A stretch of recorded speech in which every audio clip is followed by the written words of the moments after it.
ఆపదామపహర్తారం దాతారం సర్వసంపదాం లోకాభిరామం శ్రీరామం భూయో భూయో నమామ్యహం. శ్రీరామచంద్రం శ్రితపారిజాతం సీతాముఖాంబోరుహచించరీకః సమస్తకల్యాణగుణాభిరామः నిరంతరం మంగళమాతనోతు. హరి ఓం. పరమేశ్వర స్వరూపైన సభకి నమస్కారం. రామచంద్రమూర్తితో కలిసి అరణ్యవాసానికి వెళ్ళినటువంటి సీతమ్మ, ఈయన సహజంగా కరుణామూర్తి. ఈయన రాక్షస సంహారం చెయ్యడానికి చాలా గట్టి ప్రతిజ్ఞ చేసేటట్టు చెయ్యాలి. ఇది ఆమె బుద్ధి ప్రచోదనం చేసింది రాముడికి ఒక చోట. ఎక్కడ చేసింది అంటే, అరణ్యవాసానికి వెళ్ళగానే మునులందరూ ఆయన దగ్గరికి వచ్చారు. రావణాసురుడని ఒక రాక్షసుడున్నాడు. ఆయన పలుపున 14,000 మంది ఖరదూషణాదులున్న రాక్షసులు జనస్థానంలో ఉన్నారు. వాళ్ళు మమ్మల్ని చాలా ఇబ్బంది పెడుతూ ఉంటారు, నరమాంసం తింటూ ఉంటారు, జపతపాదులు చేసుకున్న వాళ్ళని హింసిస్తూ ఉంటారు, యజ్ఞయాగాది క్రతువులు చెయ్యనివ్వరు. రామ, నువ్వు క్షత్రియుడివి, రాజకుమారుడివి, కాబట్టి మమ్మల్ని రక్షించాలని అడిగారు. అడిగితే వెంటనే రాముడు ప్రతిజ్ఞ చేశాడు. మిమ్మల్ని హింసిస్తున్నటువంటి రాక్షసులు ఎవరున్నారో వాళ్ళని సంహరించి మిమ్మల్ని నేను కాపాడతాను అన్నాడు. పరిత్రాణాయ సాధూనాం వినాశాయ చ దుష్కృతాం ధర్మ సంస్థాపనార్థాయ సంభవామి యుగే యుగే. అది ఆయన కర్తవ్యం. ఆయన ప్రతిజ్ఞ చేశాడు. అయితే ఏ కారణం చేతనైనా రాముడు పునరాలోచించి దాని తీవ్రతని తగ్గిస్తాడేమో అని సీతమ్మ రాముడు దానికి బాగా అంకితమయ్యేటట్లు చేస్తే తప్ప అసలు అవతార ప్రయోజనం జరగదు. అందుకని చాలా చమత్కారమైన సంభాషణ ఒకటి చేసింది. రాముడితో మాట్లాడుతూ అంది, రామ, మీరు దేనికి వచ్చారు అరణ్యవాసానికి? మీ నాన్నగారు ఆదేశిస్తే వచ్చారు. మీ నాన్నగారు ఏమని ఆదేశించారు? 14 సంవత్సరములు వనవాసం చేయమని చెప్పారు. చీరాజన జటాధారి, మీరు నారచీర కట్టుకొని జటలు పెంచుకొని తపస్వి ఎలా ఉంటాడో అలా ఉండాలన్నది మీ నాన్నగారి కోరిక. కానీ మీరేం చేస్తున్నారు? ఇప్పుడు రాక్షస సంహారం చేస్తానని ప్రతిజ్ఞ చేశారు. మీ నాన్నగారు చెప్పింది ఏమిటి? మీరు దేనికి వచ్చారు? మీరు చేసిన ప్రతిజ్ఞ ఏమిటి? ఇప్పుడు అసలు మీకు రాక్షసులతో యుద్ధాలు ఎందుకు? మీరు రాక్షస సంహారం చేయవలసిన అవసరం మీకేంటి? మీకు ఒక కథ చెప్తాను నేనని రాముడికి ఒక కథ చెప్పింది. వెనకటికి ఒక ఆయన గొప్ప తపస్సు చేసుకుంటూ ఆశ్రమంలో పరమ సాత్వికమైన బుద్ధితో ఉన్నాడు. ఇంద్రుడు చూసి ఈయన తపస్సు ఎట్లాగైనా పాడు చేయాలనుకున్నాడు. ఒక సామాన్య వ్యక్తి రూపంలో పరిగెత్తుకుంటూ ఆయన దగ్గరికి వెళ్ళి, నా దగ్గర ఒక కత్తి ఉంది, నేను ఒక ఆపదలో ఉన్నాను, నేను మళ్ళీ వచ్చే వరకు ఈ కత్తిని మీ దగ్గర న్యాసంగా ఉంచండి, న్యాసం అంటే మళ్ళీ వచ్చి తీసుకునే వరకు మీ దగ్గర ఉంచండి అని ఆ కత్తిని ఆయన దగ్గర పెట్టి వెళ్ళిపోయాడు. ఆయన తొందరగా పరిగెడుతున్న ఆ వ్యక్తిని చూసి, మీరు వచ్చే వరకు ఈ కత్తిని నేను కాపాడుతాను, వెళ్ళండి అన్నాడు. ఆయన వెళ్ళిపోయాడు. ఇంద్రుడు కదూ, ఇక మళ్ళీ వస్తాడా? వెళ్ళిపోయాడు. ఆ ఇంద్రుడు వచ్చే వరకు, అంటే ఇంద్రుడని తెలియదు కదా, ఎవరో వ్యక్తి, ఆయన కత్తి తన దగ్గర ఉంది, అందుకని ఆయన తపస్సు చేస్తూ ఉండేవాడు. కానీ ఆ కత్తి ఎవరైనా పట్టుకుపోతారేమో, మాట పోతుందని చెప్పి మధ్య మధ్యలో కత్తి వంక చూస్తుండేవాడు. ఈ కత్తి వంక అస్తమానం చూస్తుంటే తపస్సు పాడైపోతుందని మెల్లిగా కత్తి తీసి ఒళ్ళో పెట్టుకున్నాడు. ఒళ్ళో పెట్టుకున్నవాడు మెల్లిగా దాన్ని పిడిని పట్టుకున్నాడు. పట్టుకున్న తర్వాత ఆ కత్తిని పట్టుకోవాలనిపించింది. పట్టుకున్న తర్వాత అది పెట్టి కొట్టాలనిపించింది. ఆ తర్వాత అదే పట్టుకుని అడవిలో తిరుగుతుండేవాడు. ఆ తర్వాత అది పెట్టి చెట్టును కొడదాం, పెట్టెను కొడదాం, ఆ ప్రాణిని కొడదాం, అట్లా అట్లా మెల్లగా ఆయన ఏం చేశాడంటే హింసా ప్రవృత్తిలోకి వెళ్ళిపోయి మహాపాపకర్మలన్నీ చేశాడు. తపస్సు చేసుకునేవాడు తపస్సు చేసుకుంటే పోయేది, అనవసరంగా ఓ కత్తెట్టుకున్నాడు. ఆ కత్తెట్టుకున్నందుకు అంత పతనం అయిపోయాడు. మీరు అరణ్యానికి వచ్చింది ఎందుకు? మీకు ఈ రాక్షస సంహారం ఎందుకు? మనిషికి కామము 3 రకాలైనటువంటి శత్రువులను కల్పిస్తుంది. మొట్టమొదటిది కామం ఏం చేస్తుందంటే అసత్యం చెప్పిస్తుంది. కామం కలిగిన చోట అబద్ధాలాడేటటువంటి లక్షణం బయలుదేరుతుంది. రెండవది, పరుల యొక్క భార్య యందు అనురక్తి కలుగుతుంది. అది కలగగానే ధర్మం కుంటుపడడం ప్రారంభమవుతుంది. మూడవది, హింస చెయ్యాలనిపిస్తుంది. ఇప్పుడు మీరు అత్యంత ప్రమాదకరమైనటువంటి హింస చేయడానికి సిద్ధపడుతున్నారు. మీకెందుకు రాక్షస సంహారం చేయవలసిన అవసరం? మీరు మీ ప్రతిజ్ఞని సడలించండి. మీరు దేనికొచ్చారో అది పూర్తి చేసుకుని అయోధ్యానగరానికి వెళ్ళిపోతే అందరికీ సంతోషంగా ఉంటుంది. మీరిప్పుడు రాక్షస సంహారానికి బయలుదేరితే అవి కొత్త కొత్త సమస్యల్ని తీసుకొచ్చే అవకాశం ఉంటుంది. అంటే రాముడు సీతమ్మ వంక తిరిగి, నువ్వు నా పత్నివి కదా, నా యందు అనురాగంతో అనురక్తితో నువ్వు తప్ప ఎవరు చెప్తారు ఇటువంటి మంచి మాటలు? చాలా ప్రేమతో చెప్పావు, కానీ అప్యహం జీవితం జహ్యాం త్వాం వాసీతే సలక్ష్మణాం నతు ప్రతిజ్ఞాం సంసృత్య బ్రాహ్మణేభ్యో విశేషతః అన్నాడు. సీత, నీకు ఇప్పుడు చెప్తున్నాను, నేను ఒక్కసారి ప్రతిజ్ఞ చేస్తే, ఒకసారి మాట అంటే ఇక వెనక్కి వెళ్ళడం అన్న మాట ఉండదు. ఒకవేళ నేనన్న మాట నుంచి వెనక్కి వెళ్ళవలసి వస్తే దానికి కారణం ఒకవేళ నా జీవితం అయితే అది వదిలిపెట్టేస్తాను. ప్రాణములు వదిలిపెట్టేస్తాను తప్ప మాట మాత్రం వదిలిపెట్టాను. అప్యహం జీవితం జహ్యాం త్వాం వాసీతే సలక్ష్మణాం. అవసరమైతే సీత నిన్ను వదిలేస్తాను, లక్ష్మణుణ్ణి వదిలేస్తాను, అంటే దూరంగా పెట్టేస్తాను తప్ప నేను మాత్రం నతు ప్రతిజ్ఞాం సంసృత్య. ఒక్కసారి నేను ఒక ప్రతిజ్ఞ చేసి ఒక మాట అంటే ఆ మాట నుంచి వెనక్కి తిరగడం అన్న సందర్భం మాత్రం రాదు. అందున బ్రాహ్మణీభ్యో విశేషతః, నేను మునులకు మాట ఇచ్చాను. మునులకు ఇచ్చిన మాట విషయంలో అసలు వెనక్కి తిరగను. కాబట్టి రాక్షస సంహారం చేసి తీరుతానన్నాడు. ఆయనకి వ్యతిరేక బోధ చేస్తున్నట్లుగా చేసి ఆయన తన మాట మీద అంత పూనికతో నిలబడిపోయేటట్టు చేసి రాక్షస సంహారం వైపుకి తిప్పినటువంటిది సీతమ్మ. ఎందుకని? అక్కడ పరదేవతగా ప్రవర్తిస్తూ ఉంటుంది, మాయామానుష స్వరూపంగా ప్రవర్తిస్తుంది. పతివ్రతగా ప్రవర్తించి రావణ సంహారానికి కారణమవుతుంది. రాముడితో ఏం మాట్లాడాలో అది మాట్లాడి తద్వారా రాముడి కార్యం నెరవేరేటట్టు, రాక్షస సంహారం జరిగేటట్టు, నరుడిగా వచ్చినటువంటి రాముడు రాక్షసుల్ని విడిచిపెట్టకుండా ఉండేటట్టు చూస్తుంది, చూసి ప్రతిజ్ఞ చేయిస్తుంది. అందుకే మీరు రామాయణంలో సీతమ్మ యొక్క చరిత్ర చూస్తే ఆమె బహుభంగిమల కనపడుతుంది. అందుకే మనుష్యకాంతగా తనంత తాను ప్రవర్తించింది. పరదేవతా స్వరూపిణిగా లోకమునందు జరగవలసినటువంటి ధర్మ సంస్థాపన కొరకు రాక్షస సంహారానికి రామచంద్రమూర్తి యొక్క బుద్ధి ప్రచోదనాన్ని చేస్తుంది. అదొక్కటే కాదు, ఆవిడిలో ఉన్న గొప్పతనం ఏమిటంటే ఎంత గొప్ప శక్తినైనా అవతలవాడికి ఇస్తుంది. అది ఏ రకమైన శక్తి అయినా సరే ఆవిడ వలననే వస్తుంది. అందుకే ఆవిడికి యశస్విని అని పేరు. ఈయన బాగా చదువుకున్నాడు, ఆవిడ వల్లే రావాలి ఆ కీర్తి. ఈయన గొప్ప సంగీత విద్వాంసుడు, ఆవిడ వల్లే రావాలి ఆ కీర్తి. ఈయన గొప్ప నటుడు, ఆవిడ వల్లే రావాలి ఆ కీర్తి. ఈయన గొప్ప అధికారి, ఈయన గొప్ప దానములు చేసేవాడు, ఈయన బాగా శిష్యుల్ని తయారు చేసినవాడు.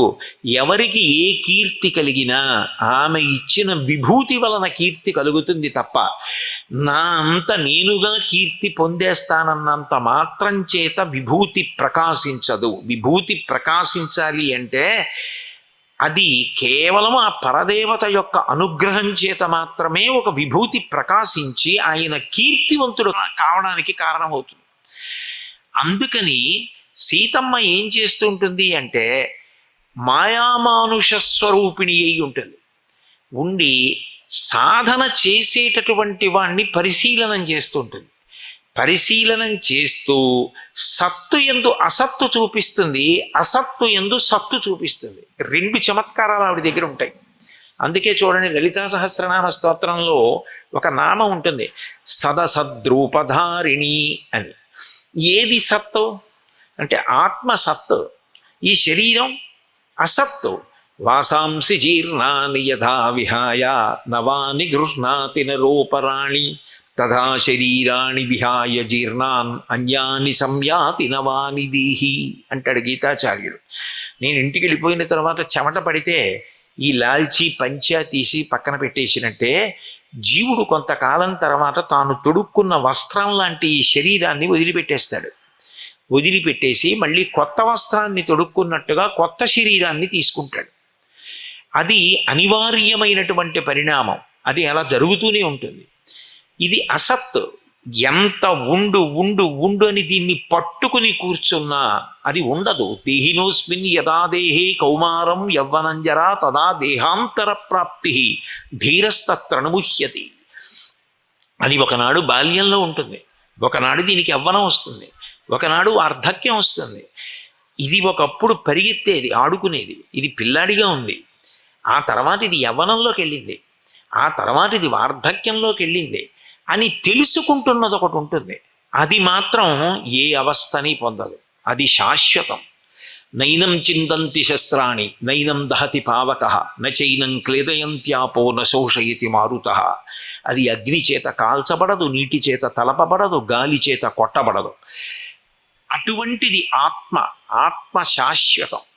అటువంటి ఆత్మ శాశ్వతమో అది లోపల ఉన్నది, అది ధరించింది దీన్ని. ఇది పడిపోతుంది, ఇది ఎప్పుడూ ఉండదు అన్న సత్యము రూఢముగా లోపల ప్రకాశించదు. అప్పటికప్పటికి వింటున్నప్పుడు ఇది సత్యం కదా. ఎంతమంది వెళ్ళిపోయారు? మా తాతగారు వెళ్ళిపోలా, మా నాన్నగారు వెళ్ళిపోలా, మా తరంలో మా పెద్దనాన్నగారు అబ్బాయి వెళ్ళిపోలా. అందరూ వెళ్ళిపోతారు. వెళ్ళిపోకుండా ఎలా ఉంటాం? ఒకనాడు శరీరం వెళ్ళిపోతుంది, చేసిన మంచి పని ఏదో అది మిగిలిపోతుంది. ఆత్మ వెళ్ళదు. నేను ఆత్మ అన్నది అనుభవంలోకి వచ్చేటట్టుగా ప్రయత్నం చెయ్యడానికి అడ్డుపడి అసత్తు యందు సత్తు చూపిస్తుంది. అసత్ అంటే శరీరం, ఇది ఉండేది కాదు, కానీ ఇదే ఉంటుంది, ఇది నేను, ఇది ఉండిపోతుంది. కాబట్టి దీనికోసం ఎన్ని పాపాలైనా చేసేయచ్చు. నేను అన్నప్పుడు ఇది ఉంది అంటే దీనికి నాదులు ఎన్నో ఉంటాయి. ఒక్క తేనె చుక్క నేల మీద పడింది అనుకోండి, చుట్టూ చీమలు ఈగలు చేరుతాయి. ఒక్క నేనుకి ఎన్ని నాదులు ఉంటాయో, నా ఇల్లు, నా కళ్ళజోడు, నా పట్టులాల్చి, నా నూలులాల్చి, నా పంచెలు, నా కొడుకు, నా కోడలు, నా కూతురు, నా అల్లుడు, నా భార్య, నా డబ్బు, నా బంగారం, నా రుద్రాక్షలు, నా పూలదండ, ఒకటి దానికి అంతే ఉంది. ఇంకా తేనె చుక్క చుట్టూ ఉంటాయి. ఒక నేనుని ఆశ్రయించి అన్ని నాదులు ఉంటాయి. ఈ నేనన్నది నిజానికి అసత్యమైన నేను పట్టు కూర్చున్నాడు. ఈ నేను పడిపోగానే నాదులన్నీ పడిపోతాయి. ఈ నేను పడిపోతుంది ఒకనాడు.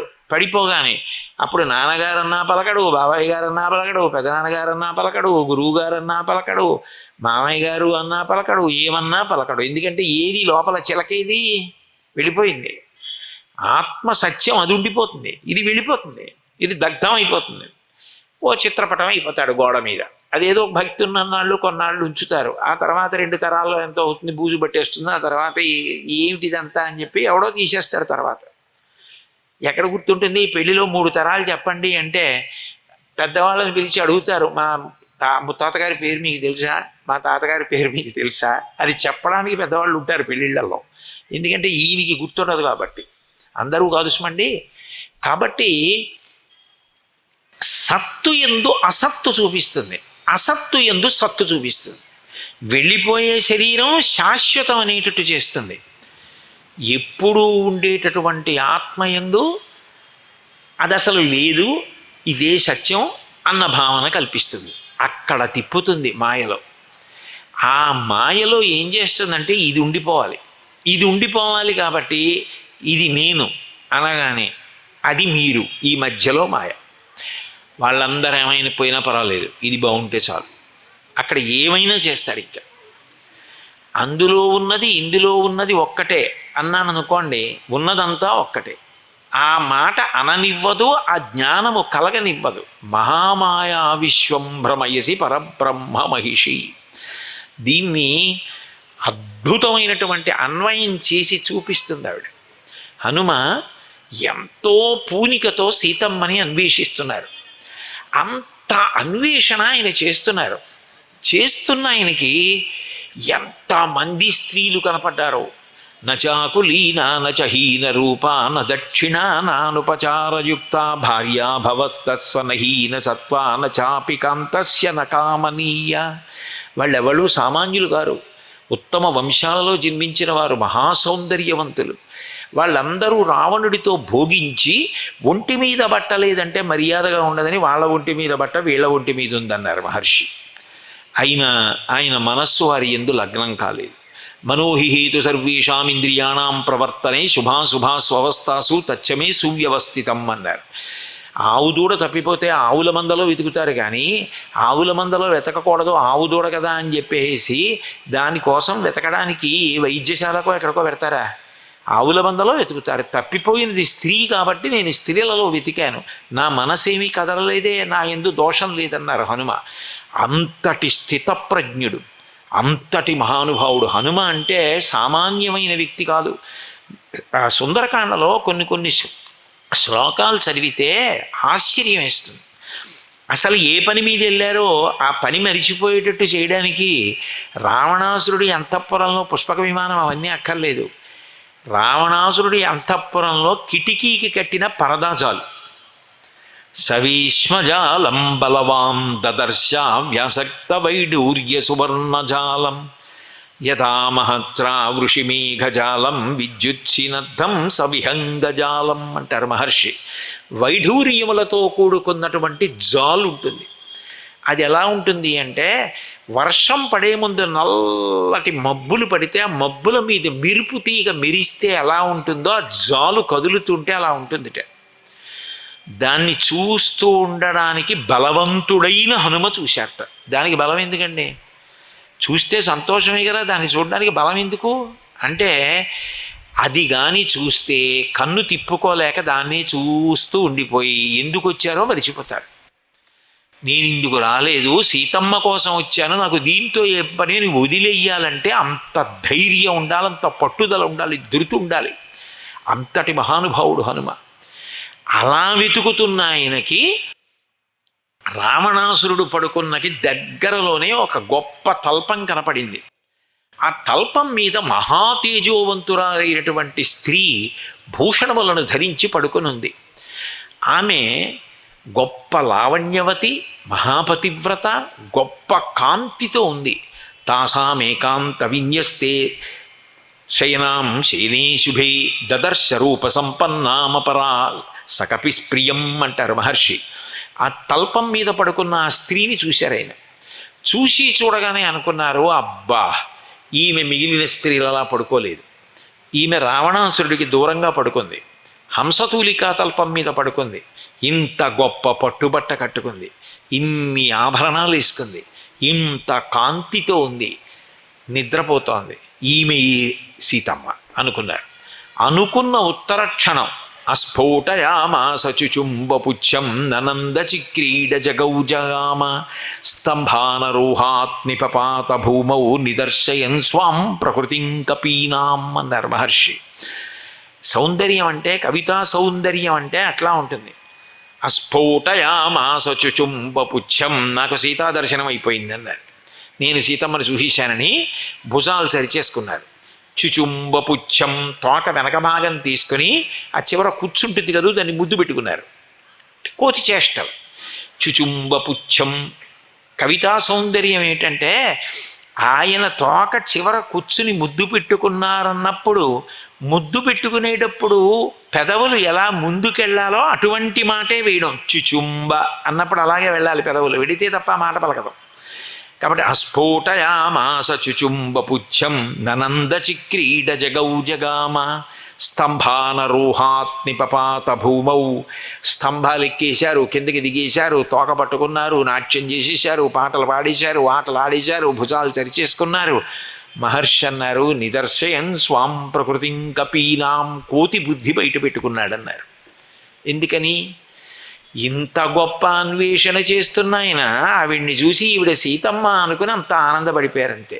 నిజంగా సీతమ్మ దర్శనమైతే ఆ సీతా దర్శనమునందు ఇవేం లేవు, కేవలముగా కళ్ళ వెంట నీళ్లు పడిపోతుండగా ఆనంద భాష్పాలు కారిపోతూ అలా ఉండిపోయారు. ఎందుకని? పరదేవత ఆత్మస్వరూపిణి.